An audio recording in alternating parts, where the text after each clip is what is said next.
تعرض لاغتصاب من طرف 14 شخص في مولاي عبد الله. واش جاتكم نتوما لوجيك انه 14 شخص غيتعدى على طفل؟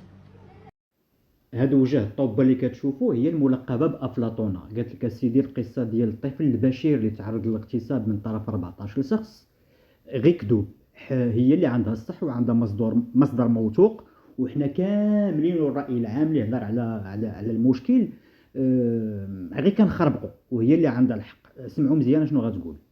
انا بعدا فكرت، عييت بديت كنفكر صباحا كنفكر كيفاش 14 واحد حتى واحد فيهم ما عنده ضمير، حتى واحد فيهم ما قال بلاتي شنو انا كندير، حتى واحد فيهم ما قال لا انا راه غنتعاقب، حتى واحد فيهم ما قال ستوب دا راه دري. انا بعدا ما دخلتش ليا راسي، وملي سمعت القصه ما طيقتش وبقيت كنقلب حتى لقيت مصدر موثوق اللي كيقول الحقيقه كامله اللي هي اللي غتسمعوا مني. الدري كيقول بانه هو اصلا هذه اعترف بها عند الشرطه انه مدمن سيليسيوم، هو ديجا كيتعاطى السيليسيوم، يعني ماشي شي حد شموا ليه ولا داروا ليه صحه. ثاني حاجه الدري كانوا كاريين خيمه اللي فيها 9 ديال الاشخاص ما بين الاعمار ديالهم ما بين 9 سنين حتى ل 18 عام، وجو بونس كان هو الصغير فيهم حتى هو اللي عنده 14 عام. خيمه مجموعين فيها دراري اصغرهم 9 سنين حتى ل 18 عام، وهو كان اصغرهم عنده 14 عام. كي دارت لهذا الحساب وشكون هذا المصدر المثقوب عفوا الموثوق اللي عطاها هذه المعلومه؟ دراري من 9 سنين حتى ل 18 عام وهو اصغرهم عنده 14 عام. زيدي وجه الطوبه كملي. والدري كيقول في الاقوال ديالو انه واحد اللي تعدى عليه ماشي 9 وماشي 14 كيف ما كيتروج في مواقع التواصل الاجتماعي.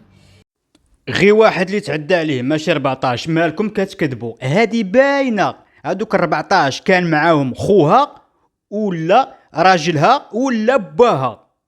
زيدي وجه الطوبه كملي. واحد اللي تعدى عليه الدري كان بيت داير سيليسيون، فاق في الصباح لقى السيد ناعس حداه، دخلوا الشك، قالوا لصحابو بداو كيستهزئوا به بحال بداو كيضحكوا عليه. ناض مشى عند مو اليوسفيه، ملي مشى عند مو قال لها داكشي داتو للسبيطار. ملي قلبوا الدري ما لقاوش عنده اعتداءات، ما لقاوش زعما متعنف فيه ضرابي، حيت الدري اللي غيتشد وغيتغتصب صحه غيكونوا فيه اعتداءات، غيتكون يدو زرقاء وجهو زرق فيه شي ضربه فيه شي حاجه. الدري ما عليه حتى شي اعتداءات بحال هذاك الشيء دارو بخاطر.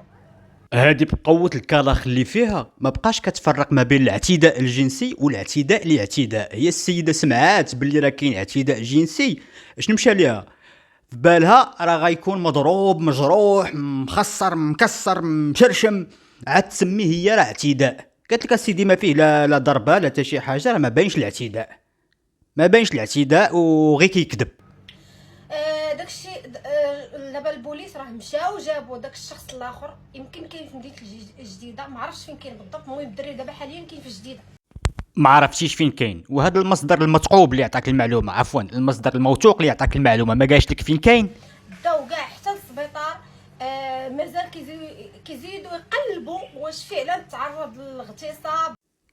وجه الطوبه قالت لكم مازال كيزيدوا يقلبوا واش فعلا تعرض للاغتصاب ولا غير كيكذب كما قالتي هي. غير كيكذب. لا ما اغتصبوش. وجه الطوبه راه عندها مصدر مثقوب. او فعلا كان غير واحد ولا جوج، باقي مازال كيقلبوا. غير هو القضيه ديال 14 شخص راه ما كايناش. صافي عمي اللي قالت هاد القضيه ديال 14 شخص راه ما كايناش، عاد عرفت المصدر المثقوب ديالها شكون هو. اخوها كان معاهم، باها ولا خوها كان مع دوك 14 شخص، وهادشي علاش كتدافع عليهم. وانا ما فهمتش هاد المؤثرين اللي كيطلعوا وكيبقاو يهضروا على شي على اللي سمعوها، كيبقاو داويين عليها بلا ما يتاكدوا من صحه الاخبار وبلا ما يعرفوا من مصادر موثوقه. الاخوان مابقاوش تهضروا بلا ما تعرفوا، ضروري نتوما خصكم تدبروا على شي مصادر مثقوبه بحال اللي عندها. ما يمكنش اللي سمعتوها تهضروا عليها. دابا الناس كاملين غالطين، الصحافه والاعلام والراي العام كل شيء غلط، الا هاد وجه الطوبه عندها الحق. قالت لك اسيدي الدري شمكار وموالف كيدير داك الشيء وما داروا ليه والو، وحقا راه اغتصبوها واحد ولا جوج، داكشي ماشي مشكل. 14 ما كايناش. هاد وجه الطوبه اش بان لكم فيها؟ لكن هادشي راه ما كاينش. عافاكم ما كرهتش هاد الفيديو تبارطاجا الناس اللي مخلوعين يعرفوا الحقيقه انه 14 واحد ما كاينش، والدري اصلا كيتعاطى الستيليسيون، والدري اصلا عايش متشرد، يعني عايش في الزنقه. سي نورمال اي واحد عايش في الزنقه غيتعرض لاي حاجه. قالت لك سيدي الدري كيتشمكر وعايش في الزنقه غيتعرض لاي حاجه، اذا ماشي مشكل يتغتصب ولا يتقتل ولا يتقرض، ماشي مشكل، راه غاشمكر وعايش في الزنقه. دابا عا قول لي هادي واش عندها شي عقل؟ ماشي مشكل، راه موالف، راه غيتعرض للاغتصاب، غيتعرض لاي حاجه، راه الدري عاش مكار وعايش في الزنقه. ما بغاش تدخل ليا العقل. واش هادي بعقلها؟ واش هاد وجه الطوبه بعقلها؟